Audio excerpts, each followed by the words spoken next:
سورہ بقرہ کی آیت نمبر 57 ہے۔ اللہ پاک فرماتے ہیں وَظَلَلْنَا عَلَيْكُمُ الْغَمَامَ،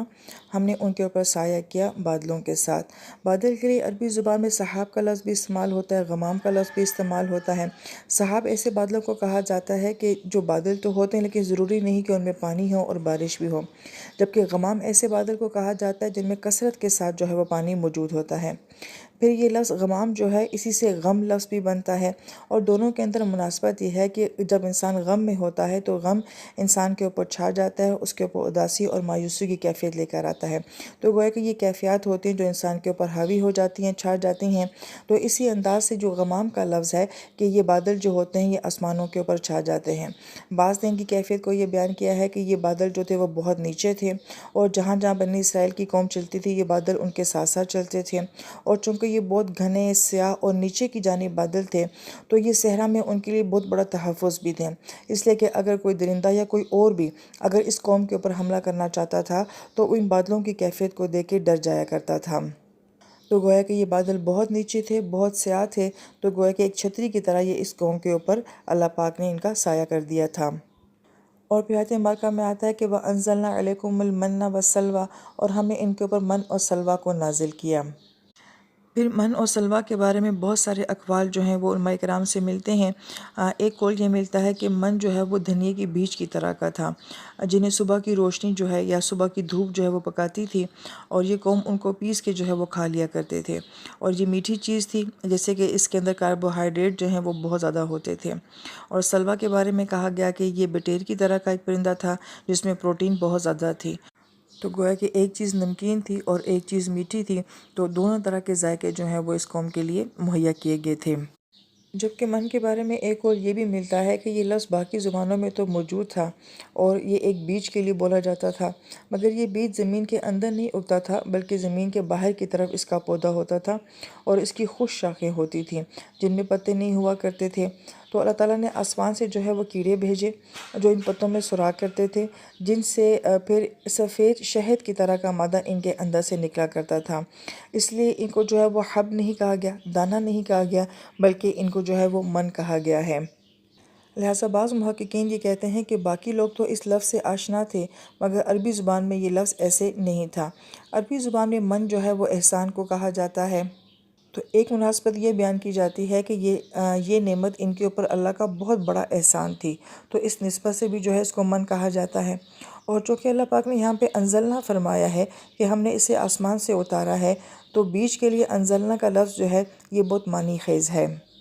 جبکہ یہی لفظ جو ہے وہ سلویٰ کے لیے بھی ہے۔ لیکن سلویٰ کے لیے ایک وجہ یہ بیان کی جاتی ہے کہ یہ پرندے ہوتے تھے، اور پرندوں کے اندر ان کی یہ عادت ہوتی ہے کہ وہ ہجرت کرتے ہیں، جب موسم بدلتے ہیں تو ٹھنڈے سے گرم اور گرم سے ٹھنڈے علاقوں میں جاتے ہیں، تو گویا کہ یہ فضاؤں میں اڑتے تھے، اور یہ فضاؤں میں اڑتے اڑتے جو ہیں زمین پہ اتار دیے جاتے تھے، اور یہ پرندے جو ہیں وہ اس قوم سے بھاگتے نہیں تھے، تو گویا کہ ان کا فضا سے زمین کے اوپر اترنا تو انزلنا تو ان کے لیے کسی انداز سے سمجھ آ جاتا ہے۔ لیکن من کے لیے انزلنا جو ہے تو یہ فرماتے ہیں کہ جب تک کیڑے آسمان سے نہیں اترتے تھے تو اس وقت ان کے اندر جو شہد کی طرح کا مادہ تھا وہ باہر نہیں نکلتا تھا، تو شاید اس مناسبت سے بھی آیت مبارکہ میں من کے لیے بھی انزلنا فرمایا گیا ہے۔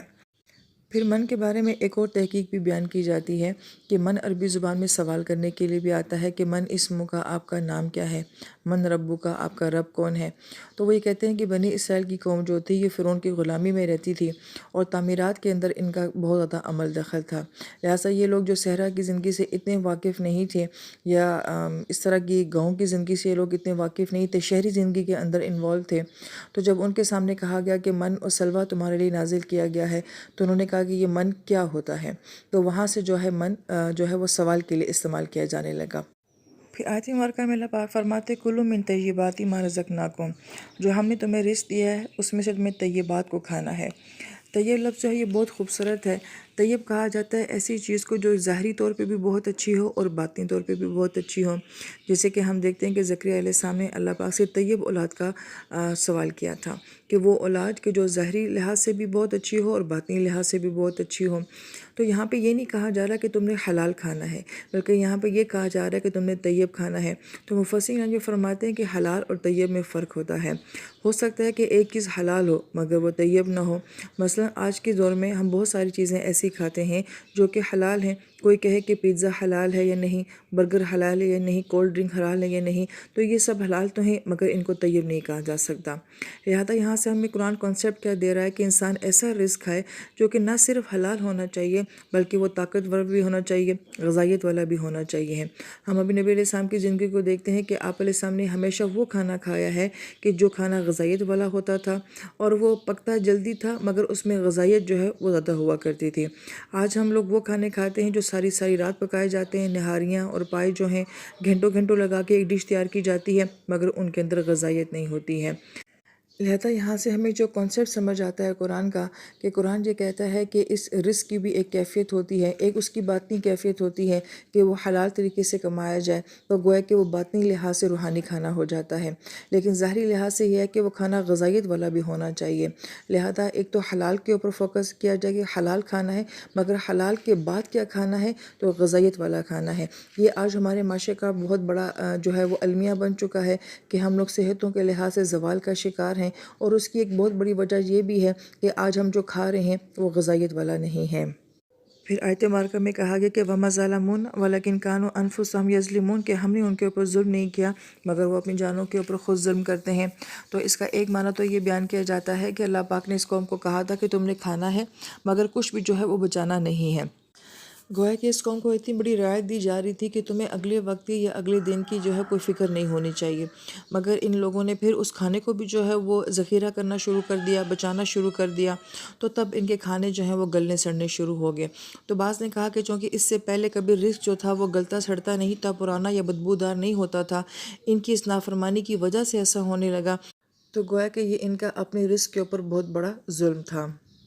لیکن اگر آیت کے اس حصے کو ہم لوگ اپنی زندگیوں کے اوپر رکھ کر دیکھیں تو اللہ پاک نے تو ہمیں طیب کھانے کو کہا تھا، لیکن ہم خود جو آج کچھ کھا رہے ہیں یہ ہم لوگ اپنی جانوں کے اوپر خود ظلم کر رہے ہیں۔